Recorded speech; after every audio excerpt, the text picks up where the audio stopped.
আমাদের প্ল্যান ছিল একটা জায়গায় ঘুরতে যাওয়ার, ভেবেছি গাড়িটাকে ট্রান্সপোর্ট করিয়ে তারপর আমরা ট্রেনে করে যেতাম, কিন্তু সামহাও সেটা হলো না। আর কালকে আমাদের গাড়িটা দেওয়ার প্ল্যান ছিল, গাড়িটা নিয়েও গেছিলাম, কিন্তু এই ওপরে যেটা ক্যারিয়ার একটু বড় একটা ক্যারিয়ার ফিট করেছে, কিন্তু সেটার জন্য নেওয়া গেল না।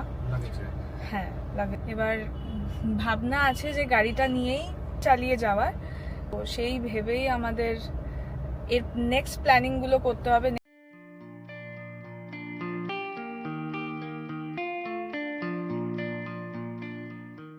আজকে আমরা বেরিয়ে পড়েছি আমাদের ট্রিপের উদ্দেশ্যে।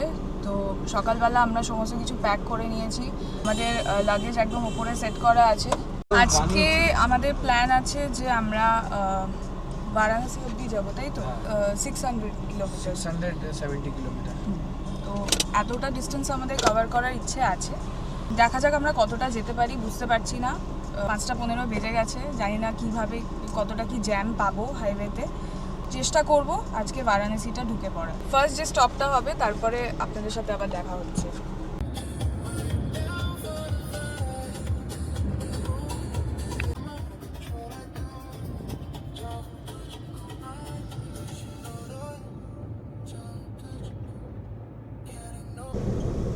আমরা এখন মোটামুটি বিহারের কাছে, আর দারুণ একটা ওয়েদার, মানে লং ড্রাইভের জন্য তো অসাধারণ ওয়েদারটা।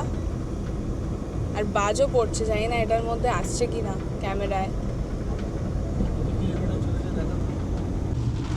বলতে না বলতেই বৃষ্টি নেমে গেল, আর এরকম অবস্থা।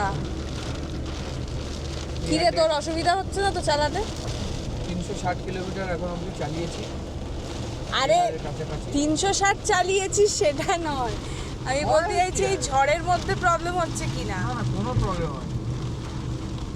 একটু আগেই মানে ঘূর্ণিঝড়ের মতো হচ্ছিল, সাইক্লোনের মতো হচ্ছিল, আমরা তো একটু ভয়ই পেয়ে গেছিলাম। কিন্তু এখন ঠিক আছে, মোটামুটি বৃষ্টিটাই হচ্ছে।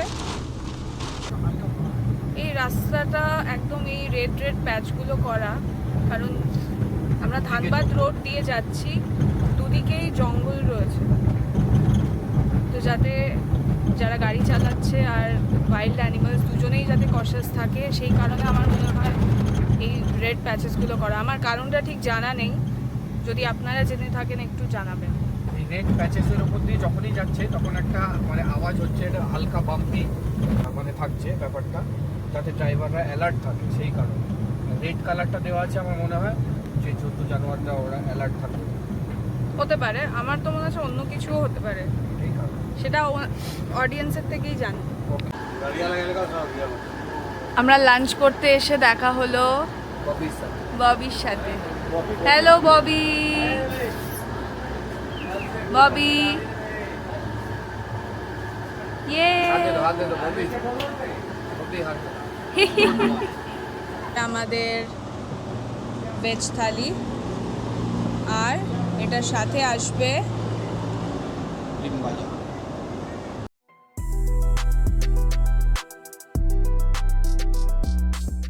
আমরা বারাণসীর ঠিক 85 কিলোমিটার আগে দাঁড়িয়ে সুন্দর একটি লোকেশনে সানসেট আর চাটা এনজয় করছি। এই হচ্ছে আমাদের রাইড। খুবই দুর্দান্ত পারফরমেন্স দিয়েছে এখন অবধি। আর সানসেট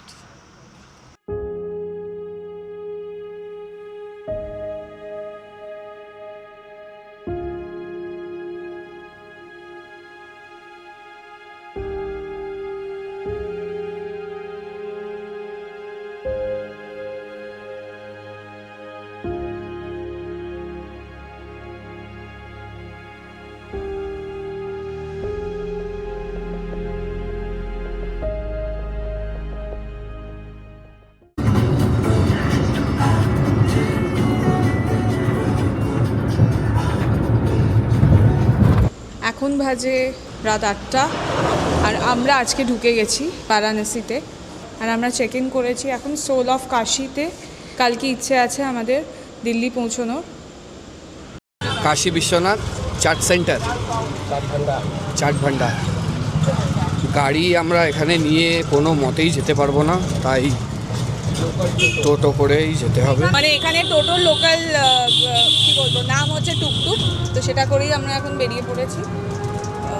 খিদেও পেয়েছে ভীষণ, রাস্তাগুলো দেখে আমাদের কলকাতার কথা মনে পড়ে যাচ্ছে, মনে হচ্ছে কলকাতারই গলি দিয়ে যাচ্ছি টোটো করে, আর অটোগুলো সেমই কালারের। খুব খিদে পেয়েছে, এখনো কিছু কি পাওয়া যায় ওটা নিয়ে আমি এক্সাইটেড, কি পাওয়া যায়। এক্সেসিভ জ্যাম, কি হলো, ভালো লাগছে? এটা অলমোস্ট নাইটই বলা যায়, গুড ইভিনিং বলবো না। আর এটা খুব ফেমাস একটা ঘাট। এখন 9:30 বাজে, তাও কত মানুষ এখনো ভিড় করে আছে। আমরা ভীষণ টায়ার্ড আজকে, বাট ভাবলাম যখন বেনারস এসেছি একবার এই ঘাটগুলো ঘুরে দেখা যেতে পারে, তাই এখানে আসা। ভীষণ এক্সস্টেড, কিন্তু তাও মনে হলো একবার একটুখানি একটা রাউন্ড ঘুরে আসা যেতেই পারে। আর এরপরে আমরা স্ট্রিট ফুডও ট্রাই করব, সেগুলো আপনাদের চাট ভান্ডার, এটার নাকি ফেমাস টমাটার চাট। জানি না, আমরা তো কখনো খাইনি, কলকাতায় কোনো টমাটার চাট বলে বস্তু নেই। আর একবার ট্রাই করে দেখছি কি হয়েছে, এটার মধ্যে কি আছে। ট্রাই কর সবাই, টু গুড।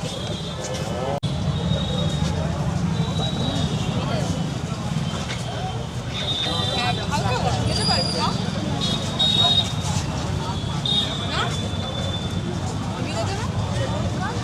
দাঁড়া, ওদের থেকে একটা চামচ নিয়ে আসি। আরে ওখানে সেই ছিনতাইয়ের মতো। এই ছিল বেনারস অব্দি মেটাল বার্ডের জার্নি।